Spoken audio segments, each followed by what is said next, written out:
Hi, Sheila here. Thanks for joining me. I was thinking what would be most beneficial. Hard to know. There's so many of us, and different things appeal to different people at different times. So I'm just going to go with what is occurring to me at the moment, and that is a part of our practice that really is backed by neuroscience that I've talked about a little bit. This idea of bathing in little bits of time in our life in the good. So it counterbalances the things that are going on in the world right now, which are difficult to overlook and process. So I want to be clear that this is not an attempt to look the other way, to avoid or ignore, or to distract.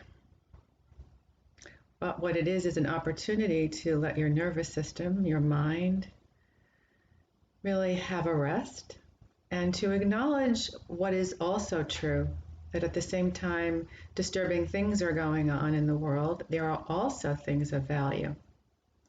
Sometimes we need to look a little more closely to find them and spend a little more time on purpose, holding them in our awareness. So that's kind of what I'll incorporate today, just for a little while, possibly close towards the end. So as always, find a comfortable seat. Let your eyes lower or close. And just take a few full breaths, really noticing where the breath begins and ends. Letting the breath really expand into the upper chest. Letting the belly soften. Really noticing how the breath can bring you present. Something that we carry with us all day can take on a very different feel when we rest our awareness there. And that's the breath right now.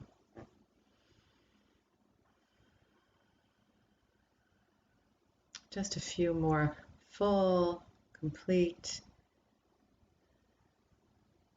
rounder breaths. Nothing that feels like a strain, but definitely a little bit deliberate in its length and width. And then release effort from breathing and notice where the breath falls. Noticing that we can keep awareness attached to the breath as it grows quieter, a little more shallow.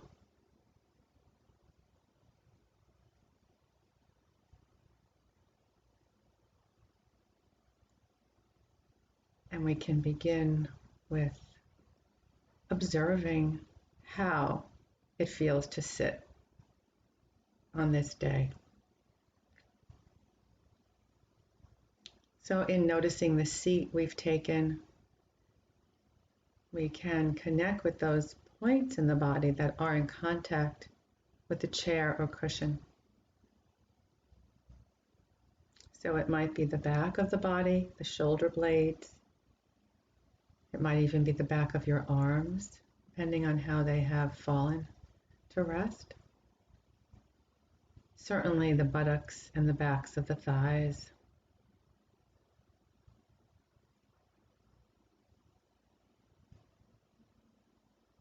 Sitting cross-legged or sitting with our legs out and our feet on the floor, different places, different points of contact,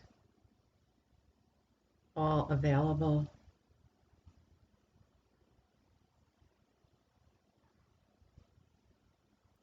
So just noticing those points of contact.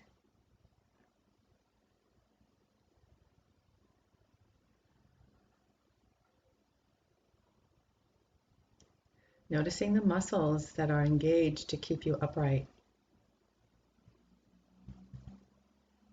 Being aware that there might be something you can let go of and yet still remain upright and alert. So just notice what you can release.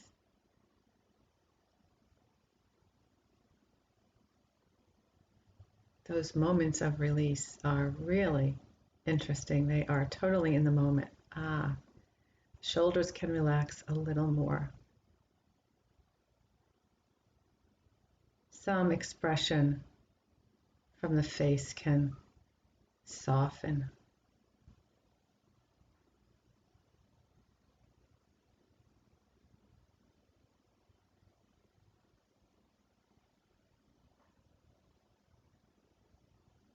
And as things grow more quiet around the body, it's often that we notice the mind getting busy creating images and thoughts, conversations, narrations. So just notice. Just notice that's what might be happening.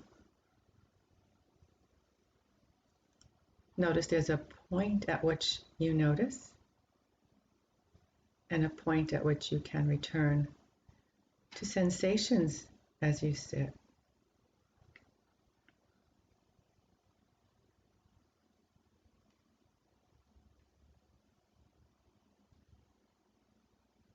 Kind of noticing which anchor is most dominant today. Does your awareness land more easily on the feel of your breath?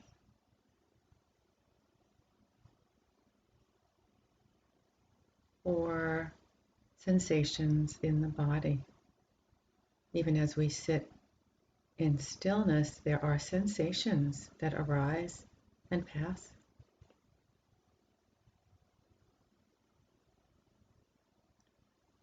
Or we become more aware of sounds that just float in and out from the space around us.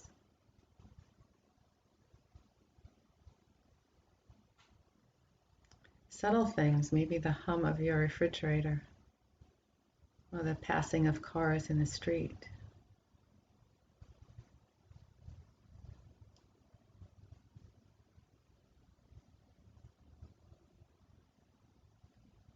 And we notice there's a difference between thinking about those things and having a bare experience.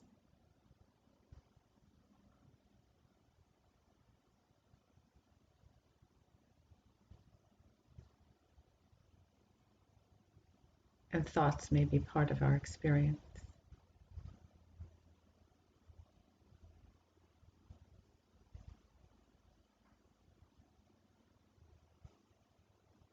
So we become aware of the arising and the passing of all of those sensations, even the sensation of thought.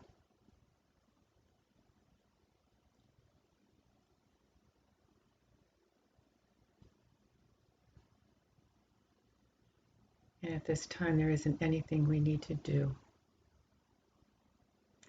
other than witness what is arising.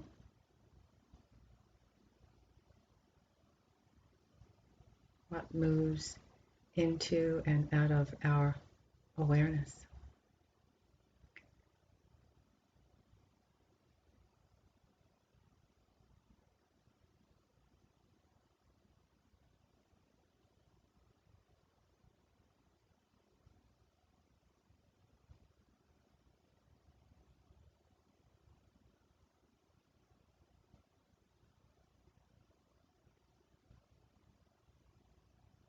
Just become aware of what part of the body may draw your attention.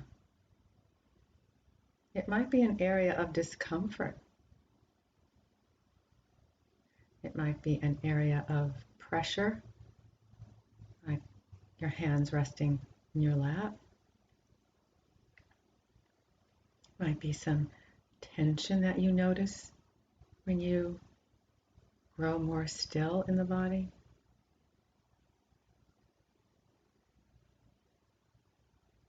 Or it may be the stickiness of thoughts recurring thoughts or things that are new,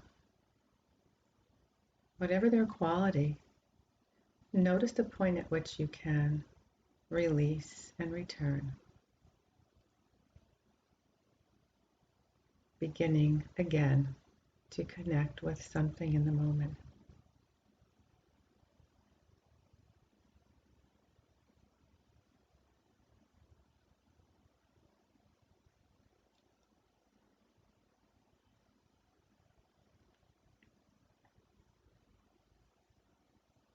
And then into that stillness we've created, I'll invite you to call to mind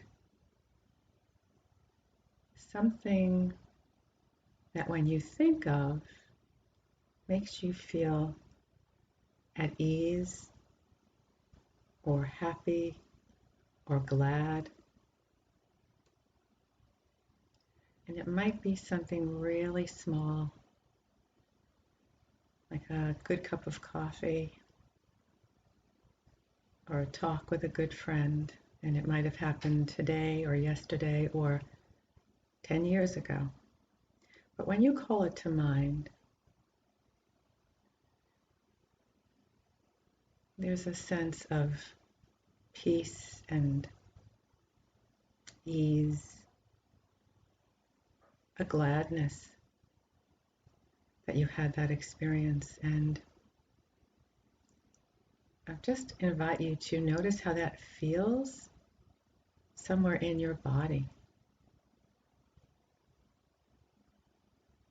So once you have the image, see if you can release the complete story about it and hold the sensation. Maybe it's in the area of the heart or the belly. Maybe you notice a smile coming to your face.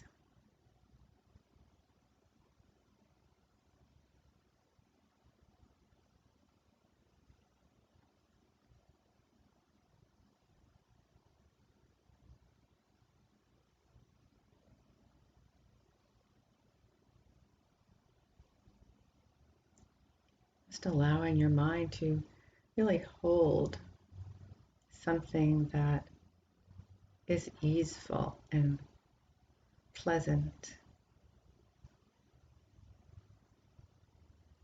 People often say, warms your heart.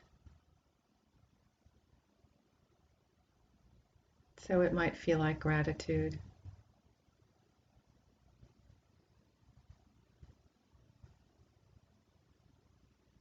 It could be that you saw a pretty flower or you're enjoying the changing of the leaves. Something you enjoyed.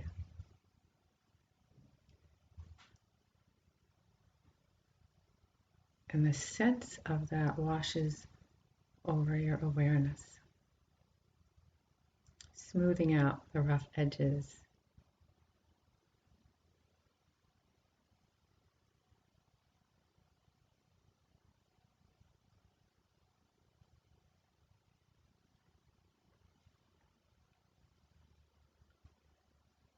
And then letting go of all images and seeing what is just there as we sit and breathe and witness.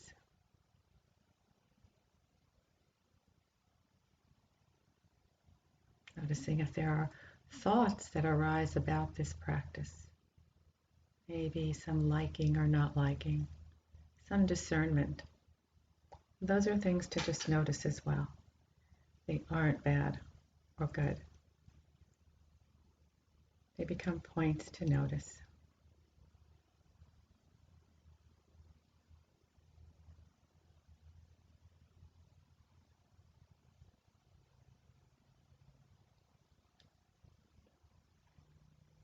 Let's take a couple of more breaths, maybe deepening your breath a little bit, and we'll share the sound of the singing bowl as we close.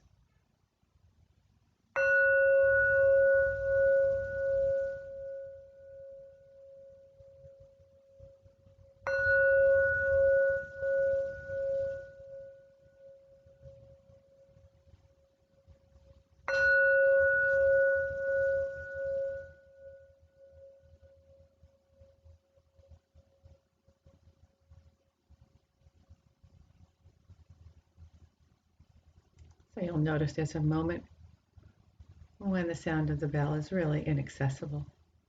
Kind of really drift it off. Let your eyes open slowly.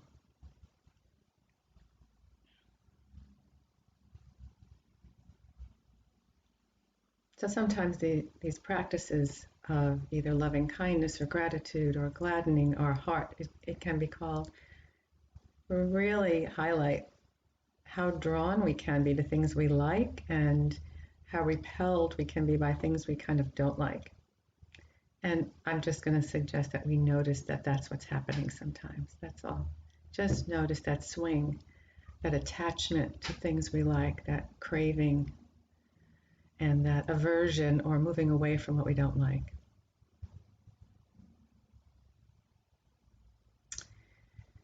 Yeah, so that's all that life offers us, things we like and things we don't like. So again, this practice allows us to be in the presence of what feels good for a while. And I really believe that in these times, these political and clinical times of COVID, it's important to give our minds more time on purpose as a practice in the space of ease and comfort and joy. So see if you can just focus a little more during your days and weeks on things that are going well. Because in the midst of a lot of turmoil, there's very often something that we can rest upon that is a little bit, if not joyful, at least more easeful. And it's a good practice for the nervous system and the mind and the heart. So again, thank you for joining me, and I'll probably see you all next week. Stay well.